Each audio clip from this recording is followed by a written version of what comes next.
अस्सलाम वालेकुम। आज हम बात करने वाले हैं तारीख के उन रोशन सितारों की जिन्होंने न सिर्फ एक नए दौर की बुनियाद रखी बल्कि आने वाली नस्लों के लिए मशअले राह बन गए। जी हाँ, हम बात कर रहे हैं नबी अकरम सल्लल्लाहु अलैहि वसल्लम के प्यारे दोस्तों यानी सहाबा कराम की। तो चलें इनकी शानदार जिंदगियों की कहानी में उतरते हैं। और इस पूरे सफर में हमारा रहनुमा उसूल होगा नबी पाक सल्लल्लाहु अलैहि वसल्लम का अपना फरमान। मेरे सहाबा सितारों की तरह हैं, तुम उनमें से किसी का भी इत्तिबा कर लो, हिदायत पा जाओगे। सोचिए जरा, कैसी जबरदस्त तशबीह है कि ये वो सितारे हैं जिनकी रोशनी में रास्ता कभी गुम नहीं होता। तो ठीक है, इन अजीम हस्तियों की जिंदगियों में गहराई में जाने से पहले एक सवाल, आखिर ये सहाबी होता कौन है? मतलब किसको हम सहाबी कह सकते हैं? चले पहले इसको समझते हैं। देखें, सीधी सी बात यह है कि सहाबी वो खुशनसीब इंसान है जिसने ईमान की हालत में नबी अकरम सल्लल्लाहु अलैहि वसल्लम को देखा, उनकी सोहबत में वक्त गुजारा और फिर ईमान पर ही इस दुनिया से गया। लेकिन बात सिर्फ देखने की नहीं बल्कि उनका साथ देने की, इस्लाम के लिए हर तरह की कुर्बानियां देने की और अपनी पूरी जिंदगी उनके वफादार दोस्त बनकर गुजारने की है।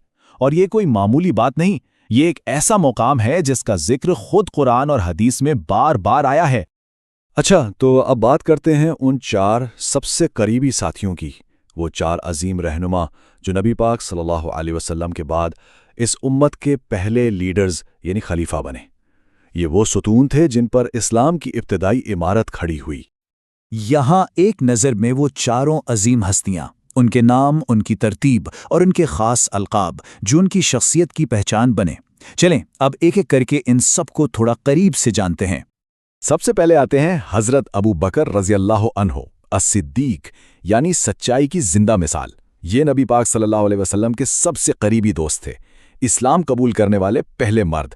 और इनकी दोस्ती कैसी थी भाई? हिजरत की खतरनाक रात हो या ग़ज़वा तबूक का मुश्किल तरीन वक्त, वो हमेशा हर कदम पर आप सल्लल्लाहु अलैहि वसल्लम के साथ साए की तरह मौजूद रहे। फिर हैं हज़रत उमर बिन अल-ख़त्ताब रज़ियल्लाहु अन्हु अल-फ़ारूक, यानी वो जो हक और बातिल के दरमियान लकीर खींच दे। उनके इस्लाम लाने का वाक़या ही आप यूं समझे कि मुसलमानों के लिए एक टर्निंग पॉइंट था। इज्जत और ताकत का एक नया बाब शुरू हुआ और उनकी खिलाफत में इस्लामी रियासत ने जो वसअत पकड़ी वो तो तारीख का हिस्सा है। तीसरे खलीफा हजरत उस्मान बिन अफ़्फ़ान रज़ियल्लाहु अन्हु, इनका लक़ब था ज़ुल्नुरैन, यानी दो रोशनियों वाला। और ये लक़ब क्यों मिला? क्योंकि उन्हें नबी पाक सल्लल्लाहु अलैहि वसल्लम की दो बेटियों से ये के बाद दीगरे निकाह का शरफ हासिल हुआ। और इनका सबसे बड़ा कारनामा कुरान पाक को एक किताब की शक्ल में जमा करना, एक ऐसा काम जिसने उम्मत को हमेशा के लिए एक मरकज़ पर इकट्ठा कर दिया। और चौथे नंबर पर हज़रत अली इब्ने अबी तालिब रज़ियल्लाहु अन्हु, नबी अकरम सल्लल्लाहु अलैहि वसल्लम के चचाजाद भाई भी और दामाद भी।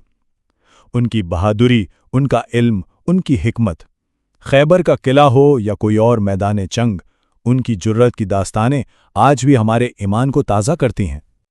लेकिन कहानी यहाँ ख़त्म नहीं होती। इन चार खुलफा के अलावा भी सहाबा का आसमान तो लातादाद सितारों से भरा पड़ा है। चलें कुछ और सितारों की चमक भी देखते हैं।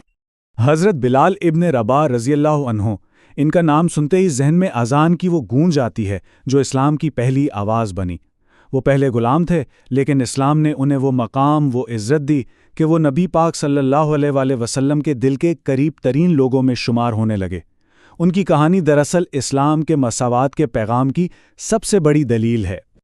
फिर एक और दिलचस्प कहानी है हज़रत सलमान फ़ारसी रज़ियल्लाहु अन्हु की। फ़ारिस से सच की तलाश में निकले और कहाँ-कहाँ नहीं भटके। आखिरकार मदीना में आकर उनकी मंजिल पूरी हुई। और जंग खंदक याद है? मदीना के गिर्द खंदक खोदने का जो मशवरा था वो इन्हीं का था, एक ऐसा दिफाई मंसूबा जिसने जंग का पासा ही पलट दिया था। और हज़रत अबू उबैदा इब्नुल जर्राह रज़ियल्लाहु अन्हु, जिन्हें खुद नबी अकरम सल्लल्लाहु अलैहि वसल्लम ने एक खिताब दिया अमीनुल उम्मा, यानी उस उम्मत का अमानतदार। सोचें कितना बड़ा एजाज़ है ये लक़ब ही उनकी ईमानदारी, उनकी बहादुरी और इस एतमाद का सबूत है जो अल्लाह के रसूल सल्लल्लाहु अलैहि वसल्लम को उन पर था। तो ये सब कहानियां सुनकर, ये सब जिंदगियां देखकर एक सवाल जहन में आता है कि इन सब में मुश्तरक क्या था? इन सब का हमें दिया हुआ सबसे बड़ा सबक आखिर है क्या? और जवाब बहुत साफ है, इन सब की जिंदगियों का निचोड़ है ईमान। ऐसा ईमान जो पहाड़ की तरह मजबूत हो, वफादारी अपने नबी से, अपने मकसद से, ऐसी वफादारी जिसकी कोई मिसाल ना हो, और कुर्बानी अपने अकीदे के लिए अपना सब कुछ लुटा देने का जज्बा। यही वो धागा है जो इन तमाम सितारों को एक कहकशां बनाता है। और इसी तरह हम घूम फिरकर वहीं वापस आ जाते हैं जहां से हमने बात शुरू की थी। नबी पाक सल्लल्लाहु अलैहि वसल्लम का वो फरमान, मेरे सहाबा सितारों की तरह हैं, वाकई इस एक जुमले में पूरी कहानी का खुलासा है। ये सितारे सिर्फ माजी के लिए नहीं थे, ये हर आने वाले दौर के लिए रहनुमाई का समान है। तो आखिर में एक सवाल सबके लिए और अपने लिए भी, कि आज की इस तेज रफ्तार दुनिया में इन सितारों की रोशनी में हम अपने लिए कौन सा रास्ता चुन सकते हैं? ये वो सवाल है जिसका जवाब हम सबको उनकी जिंदगियों में ही मिलेगा।